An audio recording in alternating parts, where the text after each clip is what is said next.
ஆக்சுவலாக அவன் பேச்சை கேட்டிருந்தா டோட்டலாகவே வந்து விக்ரன் வந்து கவினை எப்படின்னா கவினோட ஹேட்டராக இருந்து படம் ஒரு கதை படம் எப்படி பண்ண முடியுமோ அந்த மாதிரி இருந்தது. இது எல்லாருக்குள்ளேயுமே ஒரு பிளாக் இருக்கும், எல்லாருமே கெட்டவங்க தான் அவன் சொன்னாங்க. அவன் எல்லாமே டெய்லி எஞ்சி கண்ணாடி நிறையா பார்ப்பான் போல இருக்கு. வெற்றிமாறன் சாராக இருக்கிறது ஒன்று நான் பார்த்துருக்கேன் அவர்கிட்ட. அவர் பேசுறது கண்டென்ட்டை பார்த்து ரெண்டு பேரும் சிரிச்சு பேசிட்டே இருப்போம். 5 நிமிஷத்துக்கு அப்புறம் தான் எனக்கு தெரியும் அவர் ஏதோ சோகத்தை சொல்லிட்டு இருக்காருன்னு. கவினா மாறிடுறீங்க சார், என்ன சார் அட்வான்டேஜ்? கவினா மாறினா ஜாலி, நிறைய அட்வான்டேஜ். சரி சார், 2 சொல்லுங்க அப்போ. சொல்லும் போதெல்லாமே வந்து நான் அவங்ககிட்ட சொன்னது ஒன்று தான். எனக்கு இந்த படத்தை சம்மந்தமாக நான் கேட்டது பார்த்தது எல்லாமே வந்து ரொம்ப ஃப்ரெஷ்ஷாக இருந்தது, ரொம்ப புதுசாக இருந்தது. எதுவுமே ரெகுலராக இந்த ஃபார்மேட்டு அந்த மாதிரி இல்லை, ரொம்ப ஆஃப் பீட்டான ஒரு ஃபிலிமு. பட் அந்த படத்தில் வந்து ஒரு நிறைய அந்த ஒரு டார்க் காமெடிக்கான ஸ்பேஸ் இருக்குது. ப்ளஸ் அதை ரொம்ப நல்லாவும் எக்ஸிக்யூட்டும் பண்ணியிருக்காங்க. அது சில சீன்ஸ் எல்லாம் பார்க்கும்போது இது ரொம்ப நல்லா இருக்கு, எதுக்கு நம்ம இந்த மாதிரிலாம் நமக்கு தோணலை அப்படின்னு. பட் அப்புறம் யோசிச்சு பார்த்தா தோணாமல் இருக்கிறதும் சம்டைம்ஸ் நல்லது தான்ற மாதிரி இருக்கு. ஏன்னா ரொம்ப ஒயில்டாக யோசிச்சிருக்கான், பட் அதை எக்ஸிக்யூட் பண்ணி பார்க்கும்போது ரொம்ப கன்வின்சிங்காக இருந்தது. அதனால் வந்து எப்படி எனக்கு நான் அங்கங்கே கொஞ்சம் பிட்ஸ் அண்ட் பீசஸ் பார்த்துருக்கேன், பார்க்கும்போது எனக்கு ரொம்ப பிடிச்சிருந்து. ஸோ உங்கள் எல்லாருக்கும் பிடிக்கும்னு நினைக்கிறேன். இன்னொரு விஷயம் என்னென்னா, ஃபஸ்ட் டைம் வந்து வெற்றி சார் ஒரு படம் ப்ரொடியூஸ் பண்ணி கொஞ்சம் என்ன சொல்கிறது, இது எப்படி சொல்கிறதுன்னு தெரியல சார். ஏன்னா ஏதாவது சொல்லி அது வேறு மாதிரி ஆகிடும். ஏன்னா கொஞ்சம் இப்போது ரொம்ப ஒரு என்டர்டெயின்மெண்ட் ஜோன் நார்மலாக ஒரு ப்ரொடியூஸ் பண்ணாருன்னா அதுக்குள்ளே வந்து சோஷியலி கன்சர்ன்டு ஃபிலிம்ஸ் தான் நிறையா இருக்கும், அது அந்த மாதிரி இருக்கும். இந்த படத்துலேயும் அது எட்ஜி இருக்கும்னு நினைக்கிறேன். பட் ஆனால் அதோட கொஞ்சம் ரொம்ப நிறைய என்டர்டெயின்மெண்ட் ஜாஸ்தியாக இருந்தது இந்த படம். அதனால் அதை கூப்பிட்டுட்டு இதை பற்றி என்ன நினைக்கிறீங்க அப்படி சொல்லி கேட்பாரு. எனக்கு இது எல்லாமே கரெக்டாக இருக்குது சார், பட் இது கவினோட ஹீரோ கேரக்டரைசேஷன் கூட ரொம்ப கிரேவாக இருக்கிற மாதிரி இருந்ததுன்னா அதெல்லாம் இவர் தான் அந்த கருப்பெல்லாம் கொஞ்சம் சரி பண்ணியிருக்காருன்னு நினைக்கிறேன், அந்த கிரேலாம். ஆக்சுவலாக அவன் பேச்சை கேட்டிருந்தா டோட்டலாகவே வந்து விக்ரன் வந்து கவினை எப்படின்னா கவினோட ஹேட்டராக இருந்து படம் ஒரு கதை படம் எப்படி பண்ண முடியுமோ அந்த மாதிரி இருந்தது. இது டேய் இவன் யாருன்னு நல்லா விசாரிச்சுக்கோ, உனக்கு முன்னால் யாராவது வேண்டாதவன் யாராவது இருக்கானான்னு சொல்லி அதுக்கப்புறம் நான் அதே கதையை 3rd டைம் கேட்கும்போது சார் வந்து அந்த இதெல்லாம் கட் பண்ணி பக்காவாக பண்ணியிருந்தாரு. ஸோ என்னன்னா, அவங்க ஏதோ ஒரு இன்டர்வியூவில் பார்த்தேன், ஆண்ட்ரியா மேடம் சொல்லியிருந்தாங்க எல்லாருக்குள்ளேயுமே ஒரு பிளாக் இருக்கும், எல்லாருமே கெட்டவங்க தான் அவன் சொன்னாங்க. அவன் எல்லாமே டெய்லி எஞ்சி கண்ணாடி நிறையா பார்ப்பான் போல இருக்கு. அந்த மாதிரி ஆக்சுவலி எல்லா கேரக்டரும் அப்படி. பட் என்னன்னா அதோட அந்த படத்தில் இருக்க புதுசும் அதுதான் அதில் வந்து எனக்கு பிடிச்சதும் அதான். ஏன்னா நம்ம ஒரு படம்னா இவன் நல்லவன் கெட்டவன் இல்லாமல் அவங்க எல்லாருமே ஒரு பாரபட்சம் பார்க்காம எல்லாரும் மூஞ்சிலே அடிச்சிருக்கான் அந்த மாதிரி. ஸோ இது வந்து ஒரு நியூ எக்ஸ்பீரியன்ஸாக இருக்கும் இந்த படம். ஸோ அஃப்கோர்ஸ் வந்து ஜிவி இருக்கும்போது அவரோட மியூசிக்கு ப்ளஸ் ஆர்டி சார் இருக்கார். இவங்க இப்போ இந்த படத்தோட நான் ட்ரெய்லர் பார்க்கும்போது வந்து எனக்கு தெரிஞ்சு கவின் நடித்து வந்த படங்களில் இப்போ ரீசெண்டாக டெக்னிக்கலி ரொம்ப சவுண்டாக இருக்கிற ஃபிலிம் வந்து இந்த படம் தான் என்னால் அதை ஃபீல் பண்ண முடிஞ்சுது. அப்புறம் கவினோட லுக் அண்ட் எவ்ரிதிங்கும் ரொம்ப சாலிடாக இருக்குது. இன்னொரு விஷயம் கவின் பற்றி சொல்லணுன்னா, ஒரு படம் வந்து ரொம்ப கமர்ஷியலாக இது ஓடுமா ஓடாதான்றதை தாண்டி இதில் புதுசாக என்ன இருக்குது, நம்ம என்ன பண்ண முடியும், கொஞ்சம் எக்ஸ்பெரிமெண்டலாக இருந்தாலுமே அதை தைரியமாக நம்பி உள்ளே போகிறது, அடி வாங்கினாலும் வாங்கிறது, சட்டை முதுகில் எனக்கு இப்போ அவுத்து பார்த்தா நிறைய காயம் இருக்கும்னு நினைக்கிறேன்.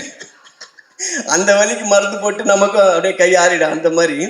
பட் ஆனால் என்னென்னா இது இன்னைக்கு கொஞ்சம் ஒரு மேலே கீழே போயிட்டு வந்தாலும் நான் என்ன நினைக்கிறேன், கொஞ்சம் லாங் ஸ்டாண்டிங்காக பார்க்கும்போது இந்த எக்ஸ்பீரியன்ஸ்லாம் போக மேபி ஆஃப்டர் ஒரு 5-10 இயர்ஸ் வந்து ரொம்ப ஒரு சாலிடான பொசிஷன் வந்து சினிமாவில் இருக்கும்னு நினைக்கிறேன். ஏன்னா ஃபிலிம் பை ஃபிலிம் வந்து அவனோட ஆக்டிங்காக இருக்கட்டும், ப்ளஸ் அந்த ஒரு கதைக்குள்ளே இருக்கிற ஒரு கிராஃப்டுக்குள்ளே இருக்கிற மெச்சூரிட்டி வந்து கொஞ்சம் கொஞ்சமாக டெவலப் ஆகிட்டே இருக்குது.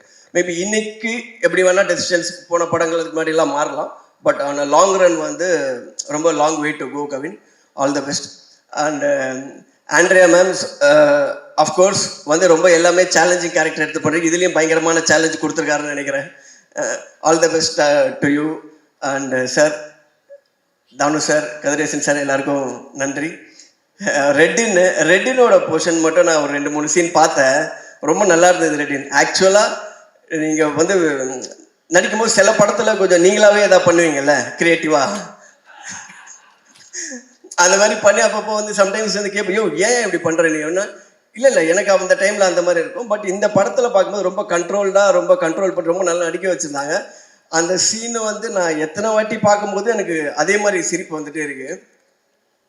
அதனால் இதுக்கு அவள் இந்த படம் வச்சு இன்னும் ஒரு 3-4 படம் வந்துடும், அதோட அந்த 2-3 பேர் போட்டு தள்ளிட்டு திருப்பி இன்னொரு படம் அப்படியே அப்படியே போயிட்டு இருக்கு. Anyway all the best. ஒரு டீமாக வந்து இந்த படம் வந்து பெரிய சக்ஸஸ்ஃபுல்லாக வரும் அப்படின்னு சொல்லி எனக்கு தோணுது. ஸோ ஆல் த பெஸ்ட் ஒரு team. Thank you so much. Thank you sir. Vijay Sethupathi sir வணக்கம் sir. Thank you sir. Thank you. Nelson sir ஒரு ஃபியூ கொஸ்டின்ஸ் உங்களையும். அர்ச்சனா நல்லா இருக்கீங்களா? நீங்களும் இந்த படத்தில் நடிச்சிருக்கீங்க கேள்விப்பட்டேன். ஆமா சார். நீங்கள் வழக்கம் போல ரொம்ப நல்லா நடிச்சிருந்தேன். நான் கவின் கிட்ட கேட்டேன். ஏன்னா நான் டாக்டரில் இவங்களோட ஒர்க் பண்ணும்போது நான் எதுவுமே சொல்லாமல் சீன் பேப்பர் மட்டும் கொடுத்துட்டு நான் வந்து சைலண்டாக இருந்தது. இவங்க கிட்ட மட்டும் மீது எல்லாருக்கிட்டையும் போய் இப்படி பண்ணுங்க ஏதாவது நிறைய இன்ஃபர்மேஷன் கொடுப்பேன். இவங்களுக்கு தான் எதுவும் சொல்ல மாட்டேன். ஸோ அவ்வளோ சீசனாக நடிக்கிறாங்க. எனக்கு நான் தான் இன்னும் நீங்கள் நிறைய படம் பண்ணோம். நல்லா உங்களை சினிமாவில் நிறைய யூஸ் பண்ணணும்னு விரும்புகிறேன். Thank you sir. Thank you so much. But இப்போ அதனால கம்மியாக தானே கேட்பீங்க? இல்ல சார், இப்போ கொஞ்சம் அதிகமாவே கேட்பேன். ஹாப்பி ஆயிட்டேன் அந்த வகையில் சார். மாஸ்க் படத்தோட பேரு. இப்போ உங்க கையில ஒரு மாஸ்க் இருக்கு சார். இந்த மாஸ்க் போட்ட உடனே இந்த நபராக இருக்கிறதுல அட்வான்டேஜஸ் என்ன, டிஸ்அட்வான்டேஜ் என்ன அப்படின்னு ஒன்று சொல்ல போறீங்க சார். முதல்ல ஜிவி சார் முடிஞ்ச வரைக்கும் சொல்றேன் சார். என்ன சார் ஒரு அட்வான்டேஜ் ஒரு டிஸ்அட்வான்டேஜ் தானே சார்? ரெண்டுலாம் நீங்க ஒண்ணு கேட்டா அவர் ஒண்ணு பேசிட்டு போயிடுவாரு. அது என்ன அது செட் ஆயிடுச்சு. ஜிவி சாரோட மாஸ்க் போட்டுட்டீங்க சார். Advantage disadvantage? ஜிவி சாரோட அட்வான்டேஜ் என்னன்னா வேலை எப்பவுமே இருந்துகிட்டே இருக்கும். இப்போ டிஸ்அட்வான்டேஜ் என்ன எல்லாத்துக்கும் அதை டெலிவர் பண்ணிட்டேங்க. அஸ் எ ஹீரோவாகவும் சரி மியூசிக்காகவும் சரி. இப்போ நம்ம வந்து ஒரு வருஷத்துக்கு ஒரு 2 படம் நடிக்கிறோம், 2 படம் மியூசிக் போடுறோன்னா பண்ணலாம். அவர் பண்ணுற நம்பர் ஆஃப் ஃபிலிம்ஸ் இருக்குல்ல. ஆனால் ஆக்டராகவும் சரி மியூசிக் டைரக்டராகவும் சரி அதுக்கு வந்து ஒரு ஆவரேஜாக டெலிவர் பண்ணுறதே ரொம்ப கஷ்டம். அதுதான் வந்து அதுக்கான ஒரு எஃபர்ட் இல்லாமல் அந்த இடம் அது பண்ணவே முடியாது. நான் கூட நிறைய பேர்கிட்ட பார்க்கும்போது கேட்டிருக்கேன், அவர் எப்படி இவ்வளோ படம் நடிக்கிறாரு, இவ்வளோ படம் மியூசிக் பண்ணுறாரு. நீங்கள் பார்த்தீங்கன்னா எல்லா படமும் இப்போ நான் ரீசெண்டாக அமரன்லாம் பார்த்து ரொம்ப எக்ஸ்ட்ராடனரியாக இருந்தது. ஸோ அப்போ ராஜ்குமார் கிட்டையும் கேட்டேன், எப்படி இவ்வளோ ஒர்க் பண்ணிட்டு. ஸோ அந்த டெலிவரி கொடுக்கறதோட எஃபர்ட் இருக்குல்ல அது ரொம்ப கஷ்டம். அவ்வளோ வேலை பார்க்குறது தான் அதோட disadvantage. Super sir. Okay sir, இது வந்து நீங்க அவர் பெர்செப்ஷன்ல சொல்றீங்க, நீங்க மாறிட்டீங்க ஜிவி சாரா அந்த மாதிரி கேக்குறேன் நானு. அடுத்தது வெற்றிமாறன் சார். அவர் இருக்கிற பேரை கெடுக்கணும் அந்த மாதிரி. சரி சார், அப்ப இப்படி போயிடலாம் சார். வெற்றிமாறன் சாரா நீங்க மாறிடுறீங்க. அட்வான்டேஜ் சரி சார். வெற்றிமாறன் சாரா இருக்கிறதுல அட்வான்டேஜ் என்ன, டிஸ்அட்வான்டேஜ் என்ன? வெற்றிமாறன் சாரா இருக்கிறது ஒண்ணு நான் பார்த்திருக்கேன். அவர்கிட்ட அவர் பேசுற கண்டென்ட்டை பார்த்து 2 பேரும் சிரிச்சு பேசிட்டே இருப்போம். 5 நிமிஷத்துக்கு அப்புறம் தான் எனக்கு தெரியும் அவர் ஏதோ சோகத்தை சொல்லிட்டு இருக்காருன்னு. என்னன்னா இப்படி ஒரு கேரக்டர் நான் மீட் பண்ணதே இல்லை. அவர் வந்து சந்தோஷமாவே பேச 2 பேருக்கு நேற்று கூட அப்படியே ஜாலி சார் இப்போ நீங்க சொல்றது ஏதோ கொஞ்சம் கஷ்டம் மாதிரி தெரியுதே சார் அப்படி. ஆமா சார் அப்படிதான் போயிட்டு இருக்கு நம்ம லைஃப். அடப்பாவி இதுக்கே இப்படி இருக்கா அந்த மாதிரி. ஸோ எனக்கு வந்து அவர் ஆச்சரியம். ஃபர்ஸ்ட்லேருந்து நான் பார்க்கும்போதே வெளியில் பார்க்குறது தான் சீரியஸாக இருக்க மாதிரி தெரியுது. நானும் அப்படி தான் நினச்சேன். உள்ளே போனால் அவர் ரொம்ப சீரியஸான பிரச்சனையவே ரொம்ப ஜாலியாக தான் பேசிகிட்டு இருப்பார். எப்போவுமே சீரியஸாக ஃபேஸ் வச்சு ரொம்ப பேசுறதே கம்மி தான். அவர் படம் தான் ரொம்ப டெட்லியாக இருக்கும். அதை பார்த்து டிசைட் பண்ணுறோம். பட் ஆளாக அவர் அப்படியே டோட்டலாக வேறு. And the disadvantage of being வெற்றி சார்? டிஸ்அட்வான்டேஜா அவர் மாதிரி யாருன்னா என்ன டிஸ்அட்வான்டேஜ் இருக்கு தெரியலையே. இது பதில் சொல்லாம இருக்கிறதா correct. Okay sir. Vijay Sethupathi sir. Vijay Sethupathi advantage என்னன்னா ரொம்ப அவருக்கு அது சார் வந்து நான் பார்க்குற வரைக்கும் அவருக்கு வந்து ஆக்டிங் வந்து ஒரு லெஃப்ட் ஹேண்ட். இப்போ நான் நாளைக்கு நம்ம ஆக்டர் ஆகணும், நான் ரொம்ப வேற ஆங்கிள் தப்பா பேசிட்டு இருக்கணும். இல்ல பரவாயில்ல சார். ஏதோ ஒன்று சார் நீங்க இயக்குனர் சார், நீங்க எப்படி பேசினாலும் ஓகே தான். இல்லை சார் அவரு அதுதான் டிமாண்ட் ரொம்ப அவருக்கு. அட்வான்டேஜ் என்னன்னா ஆக்டராக இருந்ததுன்னா அவருக்கு ரொம்ப ஸ்கில் வந்து அப்படி லெஃப்ட் ஹேண்டில் வருது. அது ஒரு ரொம்ப எஃபர்ட்லெஸ்ஸாக வர மாதிரி தான் இருக்குது எப்போவுமே. வந்து ஒரு ஆக்டர் இப்போ சொல்கிறேன், இப்போ கவின் எடுத்துக்கிட்டோம்னா இப்போ ஒரு நடிக்கணும்னா அதுக்கு ஒரு ஹோம்ஒர்க் இருக்கும்ல. ஹோம்ஒர்க் இருக்குது, இப்படி பண்ணோம் அப்படி பண்ணணும்னு. பட் அவரோட பர்ஃபார்மன்ஸ் பார்க்கும்போது எனக்கு என்றைக்குமே அப்படி தோணுனதில்லை. அவர் வந்து சார் இப்படி திருப்பினா இப்படி நடிப்பார், அப்படி திருப்பினா நார்மலாக இருப்பாருன்ற மாதிரியே இருக்கும். ஸோ அந்த கிராஃப்ட் அவர் கிராஃப்ட் மேலே இருக்க கண்ட்ரோல் வந்து ஒரு மிகப்பெரிய அட்வான்டேஜாக நான் அவருக்கு பார்க்குறேன். நான் மாறுறதை பற்றி நான் யோசிச்சது. ஓகே டிஸ்அட்வான்டேஜ் கேட்கல. இப்போ நீங்கள் கவினா மாறிடுறீங்க சார், என்ன சார் அட்வான்டேஜ்? கவினா மாறினா ஜாலி, நிறைய அட்வான்டேஜ். சரி சார் 2 சொல்லுங்க அப்போ. இல்லை ஒரு மாதிரி ஒரு கிளாமரான பையன். அதுக்கு மேலே சொன்னால் அவனும் மாட்டிப்பான் நானும் மாட்டிப்பேன். ஓகே சார், அது அட்வான்டேஜ். ஆண்ட்ரியா மேம் மாறினா? ஆண்ட்ரியா மேம் இருந்தால் வந்து அட்வான்டேஜ் வந்து அவங்க பாட்டு, எனக்கு அவங்க பாடுறது ரொம்ப பிடிக்கும். ஸோ எதுவாக இருந்தாலும் அப்படி இப்படி முன்ன பின்ன ஏதாவது எங்கேயாவது ஒரு சண்டை வர மாதிரி இருந்தால் கூட பாடினா கூட ஒரு நார்மலாகிடும். And disadvantage sir? டிஸ்அட்வான்டேஜ் எது இருக்கிற மாதிரி தெரியலையே. இல்லை ஜென்யூனாகவே தெரியல. Okay last and final sir. விக்ரன்னா? ஆமாம் சார். மேடம் ஃபுல்லாகவே டிஸ்அட்வான்டேஜ் தான். நான் விக்ரன்னு சொல்லி உள்ளே போனால டேய் காலை பின்னாடி விடாங்க. ஏன்னா அவன் இந்த ஆக்சுவல் ஒரிஜினல் கதையில் அவன் யோசிச்சிருந்த சீக்வன்ஸ் எல்லாம் எனக்கு வந்து சொல்லியிருக்காங்க. நான் அதெல்லாம் கேட்டேன்.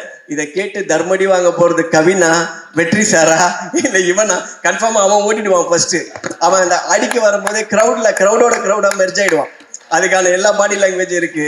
ஸோ அதை யோசிச்சுல அதை உஷாரா இவர் வெற்றி சார் வந்து அதை எல்லாத்தையும் கரெக்ட் பண்ணி இது பண்ணிட்டாரு. தம்பி இதெல்லாம் எடுத்தா யாருமே இருக்க முடியாதுன்னு சொல்லி சிலது கண்ட்ரோல் பண்ணியிருக்காரு. Super, sir. Thank you so much, Nelson, sir, Thank for you, being thank with you. us, and absolute honor to have you with us. Thank you so much. All the best everyone.